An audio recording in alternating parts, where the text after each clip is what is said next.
Hello and welcome to the Candid Cashflow podcast, episode 28. I'm your host, Ava Fales.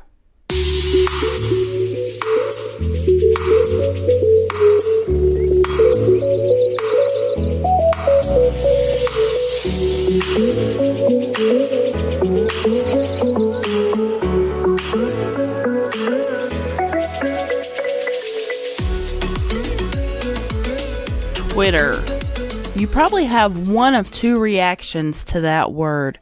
You either cringe and tune it out, or you're intrigued as to whether I might know something you don't to help you use Twitter more effectively. If you're cringing and reaching for the next button or the off switch, wait, hear me out. Real quick, here are 3 reasons why you should keep listening.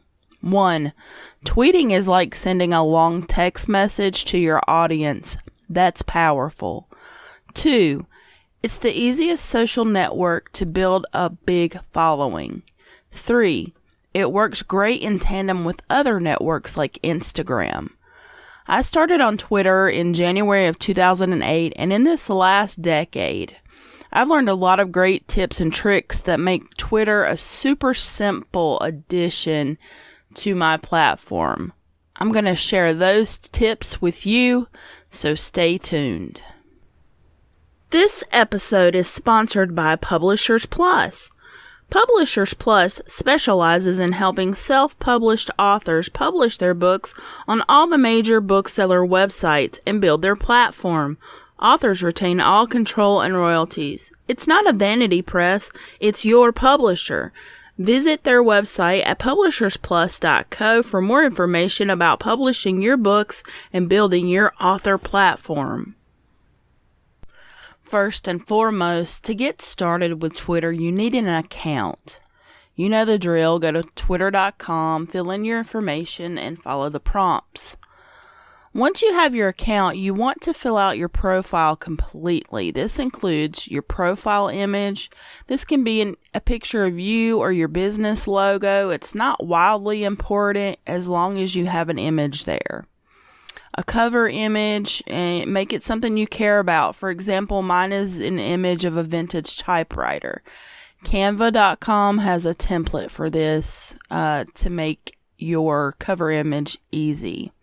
A short bio, you're limited to 160 characters, same as a text message.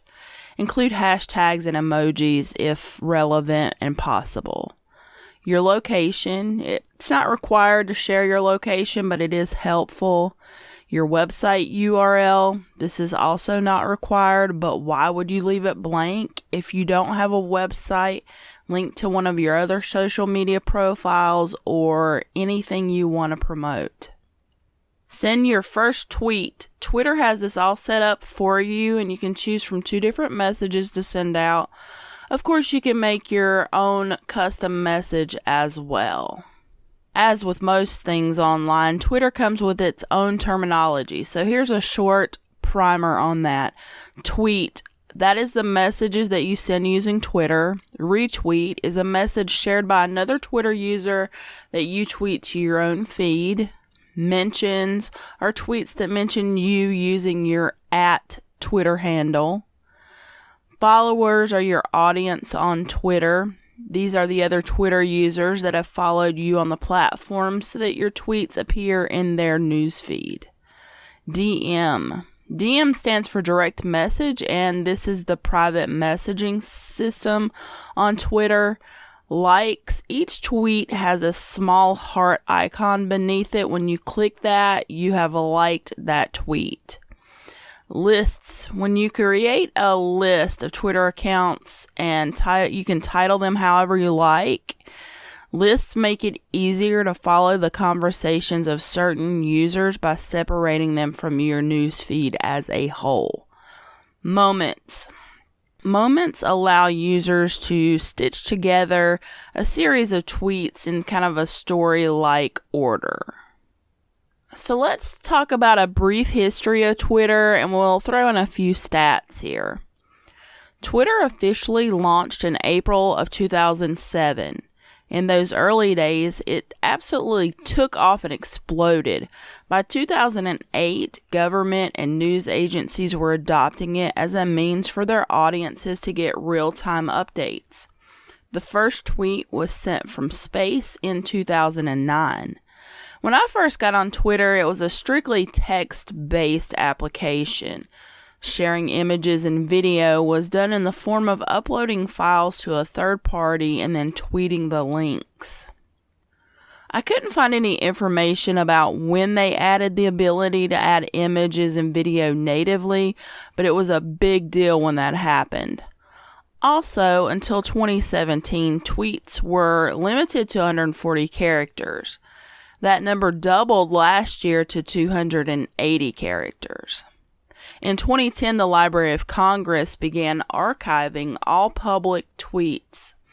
It stopped the practice in December of 2017 and now only archives tweets selectively. But that means if you sent a tweet between 2010 and December of 2017, your tweet was archived in the Library of Congress. Twitter has gone through many other changes over the years, but these were the ones that were significant to me. I honestly thought a couple years ago that Twitter was in a decline, but it's managed to hang on, become profitable, and continue to add features and value to its platform.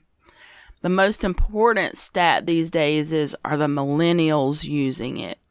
At 36%, millennials are the biggest crowd on Twitter.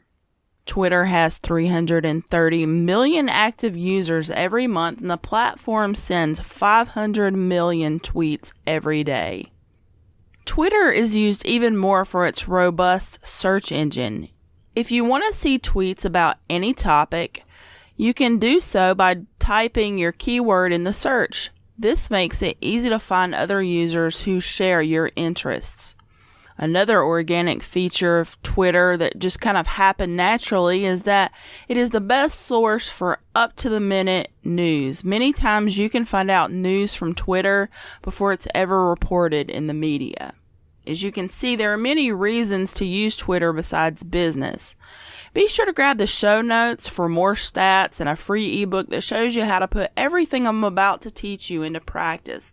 Get those over at heyoava.com/episode 28. So, how can you build a following on Twitter? Well, tweet a lot. Seriously, upping the number of tweets I sent was the first thing that drew more followers to me. Buffer has a detailed article on how many tweets you should send per day. Visit the blog or get the show notes for that link. They say that engagement drops off after 3 tweets, but they put out 14 per day between midnight and 10 p.m. Central Time. To me, that says the more the merrier. I told you earlier that I got on Twitter in 2008. From 2008 to 2015, I built a following of around 1,200 followers. I used Twitter heavily from 2008 to 2010. Then my usage slacked off a bit. I didn't tweet constantly because of work, and I didn't own a smartphone at the time. I only tweeted when I created new content or saw something interesting I wanted to share. I started using it regularly again in 2014. Before I learned what I'm about to teach you, I'd sent around 13,000 tweets in 7 years. To put it in perspective, that's nothing. All the while, there were people who were absolutely dominating Twitter. They had millions of followers and tweeted all the time. In 2015, I found out about a service called IFTTT. If this, then that. I actually have a mini course on this available free through my website, so visit heyoava.com and sign up in the right sidebar to get it. What IFTTT does is it allows you to connect online services and make them work together with simple if this, then that statements. The if statement is the trigger, and the then statement is the action. For example, if there's a hot post in a certain subreddit on Reddit, then send a tweet with a link. If I like a video on YouTube, then tweet the URL to my followers. If I write a new WordPress blog post, then tweet the URL to my followers. Of course, it's a bit more elaborate since you can set it up to include images, titles, descriptions, and more. The first way I began to build a larger following on Twitter was by using IFTTT to send dozens of tweets each and every day on my behalf. I send between 6 and 22 tweets every day, 7 days a week. Let's discuss automation just for a moment. Using IFTTT to send tweets like this is automation. Twitter doesn't prohibit automation as a whole, but they are not thrilled with it. They have a detailed set of rules all about it, which you can see at heyoava.com/Twitter automation rules. In my experience, I haven't run into problems with this method of automation, and here's why. I do a lot of things on Twitter that are not automated. I never buy followers. I always find and follow other users manually. I do select some tweets personally. In episode 14 of the Candid Cashflow podcast, we talked about putting together a social media strategy for your business. In that episode, I also touched on the 80-20 rule of social media, which states that 80% of your social media shares should be helpful and informative, and 20% should be about your business. What IFTTT automation does is take care of the 80% so you can concentrate on the 20%. This allows you to tweet discounts, special offers, new content, and more whenever you feel like it without worrying if you're sharing enough stuff from other users. It will become necessary as you use your Twitter account to weed out useless contacts. There's a practice that marketers use on Twitter called churn. This is where they follow users in bulk, wait for the user to follow them back, and then unfollow them in the hope that the user's follow will stick. They are trying to build a following without having to become a follower themselves. Twitter is a reciprocal platform by nature. Most ethical users adopt a follow for follow nature. Anyone who is not willing to follow me back gets the boot. It's as simple as that. You want your following to followers ratio to remain as small as possible. If you have 100,000 followers, but you're only following 100 people, it's obvious that you're only on Twitter to promote yourself and your own interests. I use unfollowerstats.com to remove people that I've followed who haven't bothered to follow me back or who have unfollowed me. I want my efforts on Twitter to be mutual with those I choose to follow. Anyone who follows me on Twitter who has a completed bio and doesn't appear to be a bot of some sort gets a manual follow back. Just to recap, here are the action steps for building a following on Twitter. 1. Fill out your profile completely. 2. Tweet a lot. 3. Follow back those who follow you. 4. Use the Who to Follow feature in your profile sidebar to find people to follow. This step will really ramp up the rate at which you gain new followers. 5. Use unfollowerstats.com to weed out those who don't follow you back or who unfollow you. 6. Rinse and repeat. So now you might be wondering what in the world you have that you could possibly tweet about multiple times per day. I think this is a hurdle to most new and old Twitter users. I'm going to make this part really easy for you. The first place to look for relevant content for your niche is Reddit. A ton of content is shared on Reddit every day, and it makes great looking tweets. For example, my niche is self-publishing for a new Twitter account I just started for my business, Publishers Plus. Be sure to get a copy of the show notes for more information about that, in addition to links and the free ebook I mentioned earlier called Twitter Domination that teaches you in detail how to set all this up for yourself, written by yours truly. Get it at heyoava.com/episode 28. Since writing is an aspect of self-publishing, I can tweet helpful and informational links on that topic. One of the subreddits I pull content from is quotes porn. Users share great quotes laid over beautiful images. I favor subreddits that are image heavy because it's common knowledge that social media posts with images get more attention and engagement. See what kind of stuff is available for your niche on Reddit. Next, try a Google search for websites in your niche that aren't your competition. Industry blogs often share articles that make great fodder for Twitter as well. Anything relevant to your niche is fair game. If you're still having trouble, create a free account on Feedly.com and type your keyword in the search. Feedly is an RSS feed reader, so it pulls content from all over the web. Add any relevant sites to your account. When you view the content, you'll notice there's a Twitter button where you can tweet it to your followers. I have a video on how to do this, which will be included in the show notes as well. Depending upon your niche, finding content may be fast and easy, or it may take some time to put together a sort of portfolio of sites that produce the best content for you to share. Be sure to grab the show notes because the Twitter Domination book covers all that stuff and has more tips that I'm sharing in this broadcast itself. So why should you use Twitter? If you've stayed with me this long, I appreciate your time. I hope that you find you've spent it wisely.